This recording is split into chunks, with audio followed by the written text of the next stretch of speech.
ദേവസ്വം മന്ത്രി രാജിവെക്കുക, ദേവസ്വം ബോർഡ് പിരിച്ചുവിടുക എന്നീ ആവശ്യങ്ങൾ ഉന്നയിച്ചുകൊണ്ട്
വെട്ടക്കുരുമകൻ ക്ഷേത്രമായിട്ടുള്ള വെട്ടക്കര ക്ഷേത്രമായിട്ടുള്ള ബാലുശ്ശേരി കോട്ട മൂലസ്ഥാനമാണ് അവർ. അവിടുന്ന് സ്വർണം കളവ് പോയിരിക്കുന്നു. തൊട്ടടുത്ത് നിർമ്മല്ലൂരിലെ നരസിംഹസ്വാമിയുടെ ക്ഷേത്രത്തിൽ നിന്ന് സ്വർണം കളവ് പോയിരിക്കുന്നു. ശാസ്താംകോട്ടയിൽ നിന്ന് 100 കണക്കിന് പവൻ സ്വർണം കളവ് പോയിരിക്കുന്നു. നീലേശ്വരം, കോഴിക്കോട് ജില്ലയിലെ മുക്കത്ത് നീലേശ്വരത്തിൽ എന്ന ക്ഷേത്രത്തിൽ നിന്ന് സ്വർണം കളവ് പോയിരിക്കുന്നു. ഇന്നിപ്പോൾ ആറന്മുളയിലെ ഭണ്ഡാരം പരിശോധിക്കുകയാണ്. പ്രസിദ്ധമായിട്ടുള്ള ആറന്മുള ക്ഷേത്രത്തിൽ അവിടുന്ന് സ്വർണം കളവ് പോയതായിട്ടാണ് വിവരങ്ങൾ പുറത്തു വന്നുകൊണ്ടിരിക്കുന്നത്. കോഴിക്കോട് പിശാരികാവ് ക്ഷേത്രത്തിൽ സ്വർണം കവർ ചെയ്യപ്പെട്ടിട്ടുണ്ടോ എന്നുള്ള സംശയം വളരെ ബലപ്പെട്ടിരിക്കുകയാണ്. വളരെ ആസൂത്രിതമായ ഒരു സ്വർണ്ണ കവർച്ച ക്ഷേത്രങ്ങൾ കേന്ദ്രീകരിച്ചുകൊണ്ട് കേരളത്തിൽ നടന്നിരിക്കുന്നു എന്നുള്ളതാണ് സത്യം. ഒന്നാമത്തെ പ്രശ്നം, ഈ പിണറായി വിജയന് കമ്പനിക്കും സ്വർണം വലിയൊരു വീക്ക്നെസ്സാണ്. സ്വർണ്ണം എവിടെ കണ്ടാലും അഴിച്ചു മാറ്റുക എന്നുള്ളതാണ് മുഖ്യമന്ത്രി ശ്രീ പിണറായി വിജയനും അദ്ദേഹത്തിന്റെ മന്ത്രിമാർക്കും ഉദ്യോഗസ്ഥന്മാരുടെയും ഏറ്റവും വലിയൊരു ദൗർബല്യം. സ്വർണം വീക്ക്നെസ് നേരത്തെ മനസ്സിലാക്കി ഉപദേശകന്മാർ ആരും പറഞ്ഞു കൊടുത്തിട്ടുണ്ടാവും. അതുകൊണ്ട് എല്ലാ അമ്പലങ്ങളിലെയും സ്വർണം അടിച്ചു മാറ്റുക. ഞാൻ വെറുതെ പറഞ്ഞല്ല, വിമാനത്താവളം വഴി സ്വർണം കടത്തിയതിന് പ്രിൻസിപ്പൽ സെക്രട്ടറി 2 കൊല്ലം ജയിലിട്ടുണ്ട്. മുഖ്യമന്ത്രിയുടെ പേരിൽ ഇപ്പോഴും ആ കേസ് നിൽക്കുകയാണ്. ഇവിടെ കരിപ്പൂരിലും എറണാകുളത്തും അതുപോലെ കണ്ണൂരിലുമൊക്കെ സ്വർണം കസ്റ്റംസിന്റെ കയ്യിലും തട്ടിപ്പറിച്ചു കൊണ്ടുപോകുന്ന സംഘങ്ങളുണ്ട്. ആ സ്വർണ്ണ കള്ളക്കടത്ത് സംഘങ്ങളെ ഇവിടെ തട്ടിപ്പറിക്കുകയാണ്. ഇല്ല, ഈ കോഴിക്കോട് സിവിൽ സ്റ്റേഷനായി അടുത്ത് തൊട്ടപ്പുറത്തെ അരിപ്പാലത്ത് വെച്ചാണ് പ്രമാദമായിട്ടുള്ള ഒരു സ്വർണ്ണ കവർച്ചാണ്. ആരാണ് ആയങ്കി? അങ്ങനത്തെ കുറെ ആൾക്കാരില്ലേ കണ്ണൂരിൽ? ജയരാജന്റെ സംഘങ്ങൾ, മുഖ്യമന്ത്രിയുടെ സംഘവും വിമാനത്താവളങ്ങൾ കേന്ദ്രീകരിച്ചുകൊണ്ടുള്ള സ്വർണ്ണക്കള്ളകളാണ്. അനുയായികള് വിമാനത്താവളത്തിൽ നിന്ന് കസ്റ്റംസിന്റെ കയ്യിൽ നോക്കി കൊണ്ടുപോകുന്ന സ്വർണം പിടിച്ചെടുക്കുന്ന സ്വർണം പൊട്ടിക്കൽ സംഘങ്ങൾ ഇപ്പൊ എല്ലാ ക്ഷേത്രങ്ങളും കേന്ദ്രീകരിച്ചുകൊണ്ടുള്ള സ്വർണ്ണക്കണ്ട തട്ടിപ്പാടോടെ നടക്കുന്നു. നമ്മൾ കണ്ടത് കേട്ടത് ഈ രാജ്യം കണ്ട ഏറ്റവും വലിയ ക്ഷേത്രം കൊള്ളക്കാരൻ ഔറംഗസീബാണ്. എത്രയോ ക്ഷേത്രങ്ങൾ അദ്ദേഹം കൊള്ളയടിച്ചു. ഭീകരനായ കൊള്ളക്കാരനായിരുന്നു ഔറംഗസീബ്. സോമനാഥ ക്ഷേത്രം കൊള്ളയടിച്ചു. ബാബറുമായ മക്കളും ചേർന്നിട്ട് നമ്മുടെ അയോധ്യയിലും സോമനാഥത്തിലും അതുപോലെ മധുരയിലും കാശിയിലെല്ലാം ക്ഷേത്രങ്ങൾ കവർന്നത് അവിടുത്തെ സ്വർണ്ണ നിക്ഷേപങ്ങൾ തട്ടിപ്പിടിക്കാനാണ്. പിണറായി വിജയൻ ഔറംഗസീബിനേക്കാൾ വലിയ കൊള്ളക്കാരനാണ് എന്നുള്ള കാര്യമാണ് ഇപ്പോൾ തെളിഞ്ഞിരിക്കുന്നത്. ഈ സ്വർണ്ണമെല്ലാം തട്ടിയെടുത്തത് എങ്ങനെയാണ്? 2017 ശബരിമലയിലെ സുപ്രീം കോടതി വിധിയുടെ മറവിൽ കേരളത്തിലെ എല്ലാ ക്ഷേത്രങ്ങളും തകർക്കാൻ ഈ സർക്കാർ ആസൂത്രണം നടത്തിയിരുന്നതിന് തെളിവാണിത്. ഇതെല്ലാം ആരംഭിക്കുന്നത്, പ്രധാനപ്പെട്ട ഈ കൊള്ളയെല്ലാം ആരംഭിക്കുന്ന ആ കാലത്താണ്. ശബരിമലയിൽ സംഘർഷം, ഭക്തജനങ്ങൾ നാമജപ പ്രതിഷേധം, മാധ്യമ ശ്രദ്ധയെല്ലാം ആ വഴിക്ക് വലിയൊരു ചർച്ചാ വിഷയമായി ശബരിമലയും ഭക്തജനങ്ങളും മാറിയ സമയത്ത് അതിന്റെ മറവിലാണ് ഇതെല്ലാം നടന്നിരിക്കുന്നത്. ആ കാലയളവിലാണ് കേരളത്തിലെ എല്ലാ ക്ഷേത്രങ്ങളിൽ നിന്നും സ്വർണം കവർച്ച ചെയ്യാൻ ആസൂത്രിതമായ ഒരു സംഘം ഇറങ്ങി പുറപ്പെട്ടത്.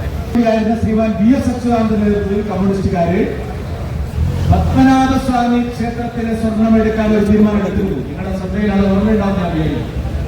പത്മനാഭസ്വാമി ക്ഷേത്രത്തിൽ ആയിരക്കണക്കിന് ലക്ഷക്കണക്കിന് കോടി രൂപ വില വരുന്ന സ്വർണശേഖരം എടുത്ത് അത് പൊതുസ്വത്താക്കി മാറ്റണം എന്നുള്ള ഒരു തീരുമാനം അന്ന് സർക്കാർ എടുത്തിരുന്നു. അതിനുവേണ്ടി MLA-മാരും മന്ത്രിമാരും ഒക്കെ പരസ്യമായ, മുഖ്യമന്ത്രിയും ഒക്കെ പരസ്യമായ നിലപാട് സ്വീകരിച്ചു. ആ കാലത്ത് കേരളത്തിലെ ഭക്തജനങ്ങൾ എല്ലാവരും, ഹൈന്ദവ സമാജം ഒറ്റക്കെട്ടായി അതിനെ ചെറുത്തതുകൊണ്ടാണ് പത്മനാഭസ്വാമി ക്ഷേത്രത്തിലെ സ്വർണം വന്ന് കൊള്ളയടിക്കാൻ കഴിയാതിരുന്നത്. അതിനുശേഷം വളഞ്ഞ വഴിയിൽ ശബരിമല സമരകാലത്താണ് പ്രധാനപ്പെട്ട എല്ലാ ക്ഷേത്രങ്ങളിൽ നിന്നും സ്വർണം കവർച്ച ചെയ്യാൻ വളരെ ആസൂത്രിതമായ നീക്കം നടന്നത്. ഒരു ദേവസ്വം ഡെപ്യൂട്ടി കമ്മീഷണറോ അല്ലെങ്കിൽ ദേവസ്വം ബോർഡിലെ ഒരു ഉദ്യോഗസ്ഥനെയോ പ്രതിയാക്കി കേസ് അവസാനിപ്പിക്കാനാണ് സർക്കാർ ശ്രമിക്കുന്നത്. ഇത് രാഷ്ട്രീയ നേതൃത്വം അറിഞ്ഞുകൊണ്ടുള്ള കൊള്ളയാണ്. ഇത് ഭരണ നേതൃത്വം അറിഞ്ഞുകൊണ്ടുള്ള കൊള്ളയാണ്. മുഖ്യമന്ത്രി പിണറായി വിജയനും അന്നത്തെ ദേവസ്വം മന്ത്രി കടകംപള്ളി സുരേന്ദ്രനും ഇതിന് ഉത്തരവാദിത്തം ഏൽക്കേണ്ടതാണ്. ക്ഷേത്രങ്ങളിൽ കയറി സ്വർണം കവർ ചെയ്യാൻ ധൈര്യം ഉദ്യോഗസ്ഥന്മാരെ ഉപയോഗിച്ചുകൊണ്ട് ഇടനിലക്കാർക്ക് സാധിക്കില്ല. അവതാരങ്ങൾ, ഈ ചങ്ങാതി പറഞ്ഞ ഏതെങ്കിലും ഒരു കാര്യം കൂടെ നടന്നിട്ടുണ്ട്. എന്റെ സർക്കാരിന്റെ കാലത്ത് അവതാരങ്ങൾ ഉണ്ടാവില്ലെന്നാണ് പറഞ്ഞത്.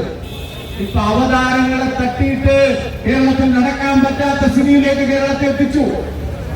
ഈ അവതാരങ്ങൾക്ക് ദ്വാരപാലക ശില്പങ്ങൾ എടുത്തുകൊണ്ടുപോകാൻ ഒന്നാമത്തെ കാര്യം, ക്ഷേത്രത്തിലെ സ്വർണ്ണ ഉരുപ്പടികളോ വിലപിടിപ്പുള്ള വസ്തുക്കളോ നന്നാക്കുകയോ അല്ലെങ്കിൽ അറ്റകുറ്റപ്പണികളോ ചെയ്യുകയോ ചെയ്യുമ്പോൾ ക്ഷേത്രത്തിനകത്ത് വേണമെന്നതാണ് നിയമം. ദേവസ്വം ചട്ടമാണ്. ആ ചട്ടം ലംഘിച്ചു. ചെന്നൈയിൽ കൊണ്ടുപോകുന്നതിന് മുമ്പ് ഒരുവിധ ആൾക്കാരുടെ വീടുകളിലൊക്കെ, പണക്കാരുടെ വീടുകളിലൊക്കെ കൊണ്ടുപോയി. ശബരിമലയിൽ പവിത്രമായി കണക്കാക്കപ്പെടുന്ന ദ്വാരപാലക ശില്പങ്ങൾ, അതുപോലെ അത് തങ്ക അങ്കി അടക്കം, പിന്നെ ഭഗവാൻ അണിയാനുള്ള ഭദ്രവിളക്കിനടക്കം അണിയുന്ന വിലപിടിപ്പുള്ള വസ്തുക്കളെല്ലാം നല്ലോണം എഴുന്നള്ളിച്ച് പലരെ വീടുകളിൽ കൊണ്ടുപോയി ലക്ഷക്കണക്കിന് രൂപ അതിന് ദക്ഷിണ വാങ്ങി നാട് മുഴുവൻ നടന്ന് തിരിച്ചു വന്നപ്പോൾ ചെമ്പടാന്നാണ് പറയുന്നത്. ചെമ്പട സ്വർണം കൊണ്ടുപോവാ, ചെമ്പാക്കി മാറ്റിയ എടാ ഉളുപ്പും മാനവുമില്ലാത്ത ഒരു സർക്കാർ. നമ്മള് വീരപ്പനെയൊക്കെ കുറ്റം പറയാറുണ്ട്. വീരപ്പനൊക്കെ എത്ര മാന്യനാണ്, കാട്ടുന്നത് കിടക്കുന്നത്. ഇത് അമ്പലത്തിൽ വന്ന് കേരളത്തിലെ അമ്പലങ്ങൾ മുഴുവൻ വന്ന് കട്ടുപോകുന്നു. കായംകുളം കൊച്ചുണ്ണിനെ പറ്റി കേട്ടിട്ടുണ്ട്. നല്ല കളറായിരുന്നു. പിണറായി വിജയനെയും കടകംപള്ളിയെയും പോലെ നല്ല കളർ. വലിയ മടക്കാരായിരുന്നു അതിന്റെ ഒരു ശതമാനം പാവപ്പെട്ടവന് കൊടുക്കുന്ന ഒരു നല്ല കളറായിരുന്നു കായംകുളം കൊച്ചുണ്ണി. ആ കായംകുളം കൊച്ചുണ്ണിയുടെ നാട്ടില് പിണറായി വിജയന് കേരളത്തിലെ ഏറ്റവും വലിയ കള്ളക്കാരത്തിന്, സ്വർണ്ണക്കാർക്ക് തട്ടിപ്പ് അവാർഡ് കൊടുക്കേണ്ട സ്ഥിതിയാണ്.